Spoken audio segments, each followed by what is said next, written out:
తొలగింపచేసి ఐక్యపరుస్తున్న కారణం చేత ఈ యొక్క ప్రెసిడెన్షియల్ ఆర్డర్ని రిపీల్ చేయడానికి ప్రభువే గొప్ప కార్యం చేయబోతూ ఉన్నాడు.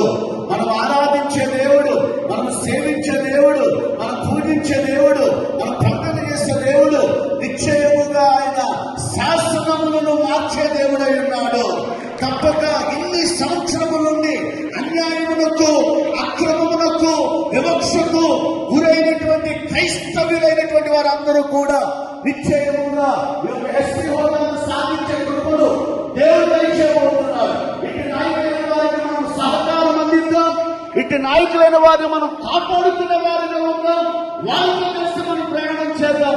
మనకు ఉన్న సిద్ధాంతం కులము, మతము అనే భేదములను పక్కన పెట్టి యేసుక్రీస్తు రక్తములో కడగబడిన వారుగా ఐకమత్యముతో, ఒకే నిరాగముతో, ఒకే ఆశయముతో, ఒకే ఉద్దేశముతో, ఒకే తాత్పర్యంతో మనము నిశ్చయముగా ఈ యొక్క గొప్ప కార్యమును సాధించడానికి మన మధ్య ఉన్నటువంటి చిన్న చిన్న పొరపక్షలు తొలగింపజేసుకుందాం. 2, 3 అనే ప్రాణం తీసేద్దాం, మన్నా తీసేది ప్రాణం తీసేద్దాం, రాష్ట్ర గారు కలిగి ఉన్న కోడలు తీసేద్దాం, మెయిన్ చెండిపెట్టిన యొక్క విభేదాలు తీసేద్దాం. క్రైస్తవులంటే అందరూ ఒక కుటుంబం అనే యొక్క ఒక చక్కటి నావుడిని తీసుకొని వద్దాం. మన తరములో మనము ఈ యొక్క గొప్ప కార్యము కలుగునట్లుగా మనందరం ప్రయాసపడదాం. విజయ్ కుమార్ గారి నాయకత్వాన్ని, నాయకత్వాన్ని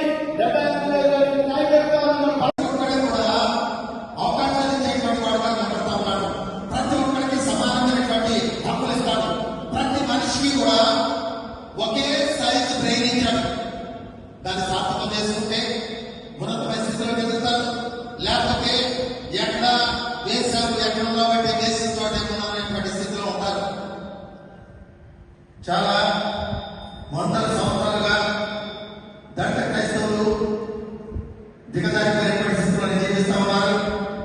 మళ్ళా ఇప్పుడు ఏదో కొంచెం ఉన్నతమైన స్థితిలో ఎదుగుతా ఉన్నారు, చదువుకొని ఎవరైనటువంటి వాళ్ళు మళ్ళా వాళ్ళకు ఉన్నటువంటి అవకాశాలను కూడా తీసేసి మళ్ళా పాత జీవితంలో లేదా పాత కాలంలోకి తీసుకొని వెళ్ళాలని చెప్పి మరి